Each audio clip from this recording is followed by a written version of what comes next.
আসসালামু আলাইকুম সবাইকে। আশা করি সবাই ভালো আছেন। আলহামদুলিল্লাহ আমিও ভালো আছি। তো আজকে আমি চিকেন পাকোড়া তৈরি করার রেসিপি দেখাবো আপনাদেরকে। তো এখানে হচ্ছে আমি মরিচ পেঁয়াজ কেটে নিচ্ছি আমার সেই কাটার দিয়ে। তো আমি এটা দিয়ে কাজ করতে অভ্যস্ত, আর অনেক সুন্দর আমি কাজ করতে পারি, খুব তাড়াতাড়ি হয়েছে। তো আমার কাছে হয়, আপনাদের কাছে নাও হতে পারে।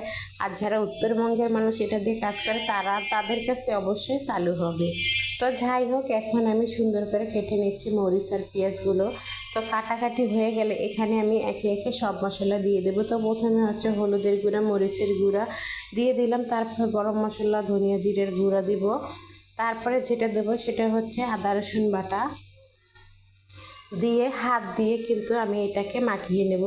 তো লবণটার কথা বলতে ভুলে গিয়েছিলাম, লবণ লাস্টে দিতে হলো। এখন আমি হাত দিয়ে মেখে নিচ্ছি। তো এইভাবে কিন্তু হাত দিয়ে মাখলে সবগুলো মশলা কিন্তু সুন্দর করে মিশে যাবে। তো এখানে তারপরে আমি কী দেবো সেটাই আপনাদের সঙ্গে এখন শেয়ার করব। তো আশা করি পুরো ভিডিওটার সঙ্গেই থাকবেন, ভালো লাগবে হয়তো আপনাদের দেখলে। তো এখানে হচ্ছে মুরগির বুকের মাংস নিয়েছি, আর হচ্ছে মুরগির কলিজা নিয়েছে। তো দুইটা একসঙ্গে কেটে ছোট ছোট করে কেটে আমি রেখে দিয়েছি। তারপর এখানে যেটা দিলাম সেটা হচ্ছে বেসন।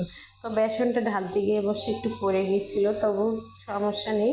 এখন আমি হাত দিয়ে মেখে নিচ্ছি বেসন, মাংস, মশলা সবগুলো একসঙ্গে সুন্দরভাবে মিক্স করে নেব। তো এই যে দেখুন, মাখা কিন্তু হচ্ছে, তবু একটু পানি দিলে আর কি ভালো হবে, যার জন্য একটু পানি দিলাম আমি।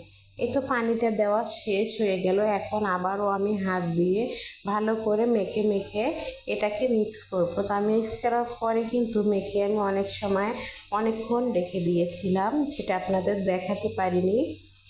তো মনে হবে যে এখনই মনে হয় রান্না করে ফেললাম সঙ্গে সঙ্গে। তারপরে এখানে একটুখানি চিচিং ছল দিয়ে দিচ্ছি, 1 চিমটি পরিমাণ দিয়ে আবারও আমি সুন্দর করে মেখে আমাকে শেষ করার পরে এখন আমি একটা কড়াই বসিয়েছি। কড়াই এবার তেল দিয়েছি, তেলটা অনেক আগে দিয়েছিলাম, যাই হোক গরম হয়ে গেছে। এখন একে একে আমি সবগুলো দিয়ে দিচ্ছি। এটার কোনো সাইজ হবে না, আপনি যে সাইজ মন চায় সেই সাইজই করতে পারবেন। তো আমি ছোটো ছোটো করে বড়ার আকারে করে দিয়ে দিলাম। দেওয়ার পরে এই যে দেখুন, এত বড় কড়াই নেওয়ার কারণ ছিল এটাই যে হচ্ছে একবারেই বেশি করে দেওয়া যাবে, এই জন্য আমি আর কি এইটা নিয়েছি বড় কড়াই। আর আমি বেশিরভাগ সময় বড় কড়াইটা ব্যবহার করি আমার কাজের সুবিধার কারণে। তো এই যে দেখুন, একবার আমি উল্টে দিয়েছি, তো আরেকবার হয়তো উল্টে দেওয়ার পরে নামিয়ে নেব। তো এভাবে কিন্তু অনেক সময় আমি রেখেছি, মোবাইলে তো আর বোঝা যাবে না আমি কতক্ষণ রেখে দিয়েছিলাম।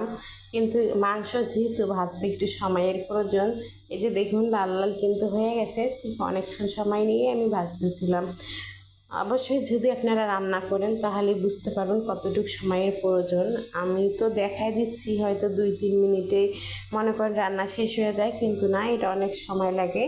তো যাই হোক, এখন কিন্তু আমার শেষ। তো শেষ পর্যায়ে যতটুকু ছিল অতটুকু আমি আবারও কড়াইতে দিয়ে আপনাদের দেখিয়ে দিচ্ছি। দেখুন, এভাবেই কিন্তু চিকেন পাকোড়া তৈরি করা যায়। অনেকজন হয়তো আরও বেশি কিছু মশলা দেয়, কিন্তু আমি সবসময় চেষ্টা করি আমার ঘরে যা থাকে আমি তাই দিয়ে বানানোর চেষ্টা করি।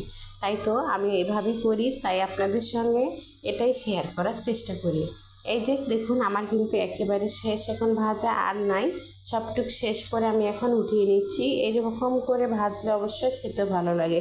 তো এটা কিন্তু আপনারা ভাত দিয়েও খেতে পারবেন, আবার পোলাও দিয়েও খেতে পারেন, শুধু শুধু খাওয়া যায়।